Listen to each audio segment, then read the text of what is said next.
Polling കഴിഞ്ഞ ശേഷം നമ്മൾ നിലമ്പൂരിലെ പല ആളുകളോടും സംസാരിച്ചപ്പോൾ അവരൊക്കെ ഇതിലൊരു എന്താ പറയുക ഒരു സർപ്രൈസ് ഒരുപക്ഷെ ഉണ്ടായേക്കും എന്ന് പല ആളുകൾ പറഞ്ഞിരുന്നു. എന്ന് വെച്ചാൽ അൻവർ ഒരു ഫാക്ടറാണ്, അൻവർ കുറച്ച് വോട്ട് പിടിക്കും കേട്ടോ, ചിലപ്പം രണ്ടാം സ്ഥാനത്ത് വന്നേക്കും എന്നൊക്കെ പറഞ്ഞ ആളുകളുണ്ട്. അതിന് കാരണം ഇപ്പം നിഷാദും ഇതേ കാര്യം തന്നെ എന്നോട് പറഞ്ഞു. നമ്മൾ പോകുന്ന സ്ഥലത്തൊക്കെ ആളുകൾ അമ്പുക്ക, അൻവർക്ക അങ്ങനെ സംസാരിക്കുന്നുണ്ട്. അതും എന്താണ് അൻവർ പറയുന്ന പോലെ സാധാരണക്കാരായ ഓട്ടോ ഡ്രൈവർമാരായിട്ടുള്ള പീഡിക തൊഴിലാളികളൊക്കെ ആയിട്ടുള്ള ആളുകൾ. അപ്പോൾ അൻവർ മോശമല്ലാത്തൊരു പ്രകടനം നടത്തും എന്നൊരു ധാരണ ഉണ്ടായിരുന്നു. അപ്പോൾ അത് പിന്നെ നിശ്ചയമായിട്ട് നൗഫൽ പറഞ്ഞ ഒരു 20,000 വോട്ട് എന്ന് പറയുന്ന ഒരു ഗംഭീരമായിട്ടുള്ള വോട്ട് തന്നെയാണ്. കാരണം അത് TMC എന്ന് പറഞ്ഞിട്ട് ഒരു പാർട്ടിയുടെ പേരൊക്കെ പറയുന്നുണ്ട്, അൻവറിസത്തിൻ്റെ വിജയമാണിത്. അപ്പോൾ ഒരു കേരളത്തിലെ ഒരു മുഖ്യധാര പാർട്ടിയുടെയും പിന്തുണ ഇല്ലാതെ ഒരു മനുഷ്യൻ അദ്ദേഹത്തിൻ്റെ സ്ഥാനാർത്ഥിത്വം പോലും വൈകി വന്നതാണ്. മത്സരിക്കുന്നു, 2 മുന്നണികളിൽ മത്സരിക്കുന്നു, ഇത്രയും വോട്ട് സമാഹരിക്കും എന്നുള്ളത് നിശ്ചയമായിട്ടും ആ മനുഷ്യന് അവിടെയുള്ള ജനങ്ങൾക്കിടയിലുള്ള സ്നേഹത്തിൻ്റെയും അംഗീകാരത്തിൻ്റെയും പിന്തുണയുടെയും അടയാളമാണ്. അപ്പോൾ അതിന് അദ്ദേഹത്തെ സല്യൂട്ട് ചെയ്യണം. നിശ്ചയമായിട്ടും അത് വളരെ പ്രധാനപ്പെട്ട സംഗതിയാണ്. അതൊരു പൊളിറ്റിക്കൽ ക്യാപിറ്റലാക്കി അൻവറിന് മാറ്റാൻ പറ്റുമോ എന്നുള്ളതാണ് ഇനിയുള്ളൊരു സംഗതി. കാരണം വെച്ചാൽ കേരളത്തിൽ ഇപ്പോൾ 20,000 25,000 വോട്ട് കിട്ടിയാലും വേണ്ടിയില്ല, ഏതെങ്കിലും ഒരു മുന്നണിയുടെ ഭാഗമാകാതെ ഈ പറഞ്ഞ മുഖ്യധാര രാഷ്ട്രീയത്തിൽ പിടിച്ചു നിൽക്കാൻ പറ്റില്ല. അപ്പോൾ അതിന് അൻവറിന് സാധിക്കുമോ എന്നൊരു പ്രശ്നമുണ്ട്. കാരണം ഡൊണാൾഡ് ട്രംപിൻ്റെ സംസാരവും അൻവറിൻ്റെ സംസാരവും നമ്മൾ ഏതാണ്ട് സെയിമാണ്. രാവിലെ ഒന്ന് പറയുന്നുണ്ട്, ഉച്ചയ്ക്ക് ഒരു ദിവസം 4 പത്രസമ്മേളനമൊക്കെ നടത്തി ഓർമ്മയുണ്ട് നൗഫൽ. 4-5 പത്രസമ്മേളനമൊക്കെ നടത്തുന്നു.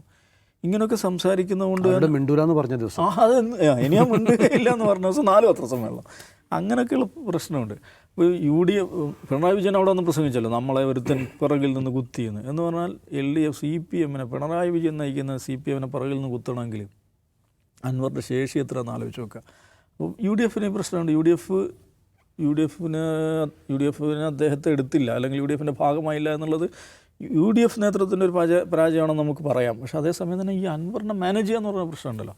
അപ്പോൾ അൻവറിന് എന്തുകൊണ്ടാണ് 20,000 വോട്ട് കിട്ടിയത്, അല്ലെങ്കിൽ ഇത്രയും സ്വീകാര്യത ഉണ്ടായെന്ന് ചോദിച്ചാൽ അൻവർ ഉന്നയിച്ച വിഷയങ്ങൾ, അദ്ദേഹം മുന്നോട്ട് വെച്ച ഇഷ്യൂസ് ഉണ്ടല്ലോ, അത് വളരെ വാലിഡായിരുന്നു. അതിലേറ്റവും പ്രധാനം എന്താണ്, ഈ പറഞ്ഞ RSSലെ സംഘവൽക്കരണം, ആഭ്യന്തര വകുപ്പ് എന്ന് പറഞ്ഞൊരു സോഷ്യൽ മീഡിയ ഭാഷയിൽ പറഞ്ഞ ഒരു വാഴ വകുപ്പായി മാറിയത്. മലയാളികൾക്ക് എല്ലാവർക്കും, ഇടതുപക്ഷത്തിലുള്ള ആളുകൾക്ക് പോലും അറിയാവുന്ന കാര്യമാണ്. ഒരു വാഴ വകുപ്പാണ് ഈ ആഭ്യന്തര വകുപ്പ് എന്നുള്ളത്.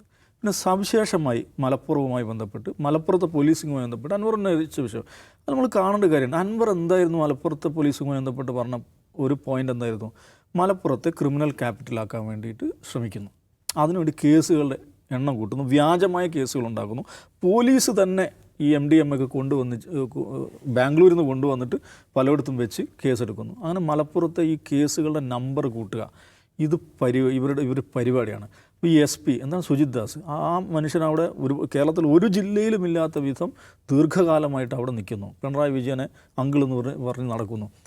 ഇതാണ് അൻവറിൻ്റെ വിഷയം. ഇത് കഴിഞ്ഞിട്ട് ഇതിനോട് മറുപടി പറയാൻ വേണ്ടി പിണറായി വിജയൻ നടത്തിയ അഭിമുഖം, ദ ഹിന്ദുവിനോടുത്ത അഭിമുഖത്തിൽ അദ്ദേഹം എന്താ പറയുന്നത്, ഇതേ കാര്യം തന്നെ. മലപ്പുറം ജില്ലയിൽ കേസുകൾ കൂടുതലാണ്, അത് അവിടെ വരുന്ന സ്വർണം തീവ്രവാദ പ്രവർത്തനം ഉപയോഗിക്കുന്നു. പിന്നീട് പിണറായി വിജയൻ നിഷേധിക്കുന്നുണ്ട്, അത് PR ഏജൻസി എഴുതി തന്നാണെന്ന് ഹിന്ദു വിശദീകരിക്കുന്നു. അപ്പോൾ മുഖ്യമന്ത്രിയുടെ പേരിൽ നാട്ടിൽ കുഴപ്പമുണ്ടാക്കുന്ന, വിദ്വേഷം ഉണ്ടാക്കുന്ന ഒരു വാചകം PR ഏജൻസി എഴുതി കൊടുക്കുന്നു. പക്ഷേ അവർക്കെതിരെ കേസില്ല, അവരാരാണെന്ന് പോലും നമുക്കറിയില്ല. എന്ന് പറഞ്ഞാൽ എന്താണ്, ഇത് ഒരു ബനാന റിപ്പബ്ലിക്. ആഭ്യന്തര വകുപ്പ് എന്ന് പറയുന്നത് ഒരു ബനാന റിപ്പബ്ലിക്കാണ്. അവിടെ ഈ സംഘികളായ പോലീസുകാരും മേഞ്ഞ് അവർക്ക് തോന്നിയതുപോലെ ചെയ്യുന്നത് മുഖ്യമന്ത്രി തന്നെ എൻഡോസ് ചെയ്യുന്ന സംഭവമാണത്. ആ ഇൻ്റർവ്യൂ എന്ന് പറയുന്നത് മുഖ്യമന്ത്രി എൻഡോസ് ചെയ്യുകയാണ് അൻവർ പറഞ്ഞ കാര്യങ്ങൾ. അപ്പോൾ അൻവർ ഈ പറഞ്ഞ വിഷയങ്ങൾ ഉന്നയിച്ചു. അത് പിണറായി വിജയനെ പോലെയുള്ള ഒരാൾ മുഖ്യമന്ത്രിയായിരിക്കെ, ആഭ്യന്തരമന്ത്രിയായിരിക്കെ ധൈര്യത്തിൽ അത് വിളിച്ചു പറഞ്ഞു എന്നുള്ളതാണ് അൻവറിൻ്റെ പ്രസക്തി എന്ന് പറയുന്നത്. എന്നുവെച്ചാൽ കേരളത്തിലെ ഡീപ്പ് സ്റ്റേറ്റിനെതിരെയാണ് അദ്ദേഹം സംസാരിച്ചത്. ഡീപ്പ് സ്റ്റേറ്റിനെതിരെ സംസാരിക്കുന്ന ഒരു മനുഷ്യൻ, പ്രത്യേകിച്ച് ആളൊരു മുസ്ലിമായ മനുഷ്യനാണെങ്കിൽ പിടിച്ചു നിൽക്കാൻ പറ്റില്ല നൗഫലെ. തകർത്ത് കളയും, തകർത്ത് തരിപ്പണമാക്കി കളയും, കൊല്ലാക്കൊല ചെയ്ത് കളയും. പക്ഷെ ആ ഒരു ധീരത കാണിച്ച ആളാണ് അൻവർ. ആ ധീരത കാണിച്ച് ആ മനുഷ്യൻ ഇപ്പോഴും എഴുന്നേറ്റ് നിൽക്കുന്ന വളരെ പ്രസക്തമായിട്ടുള്ള കാര്യമാണ്. പക്ഷേ ഈ പറയുന്ന ദൈനംദിന രാഷ്ട്രീയത്തിൽ, പവർ പൊളിറ്റിക്സിൽ ഈ 20,000 വോട്ട് കൊണ്ട് ഇങ്ങനെ ആ അഭിമാനത്തോടെ നിൽക്കാം. പക്ഷേ പവർ പൊളിറ്റിക്സിൽ അതുകൊണ്ട് കാര്യമില്ല, അധികാരത്തിൻ്റെ ഭാഗമാവുക തന്നെ വേണം. അതുകൊണ്ട് ഈ അൻവർ ശൈലി അല്ലെങ്കിൽ അൻവറിസം അതിന് അദ്ദേഹത്തെ എത്രത്തോളം പ്രാപ്തനാക്കുക എന്നുള്ളത് ഇനി കാത്തിരുന്ന് കാണേണ്ടതാണ്.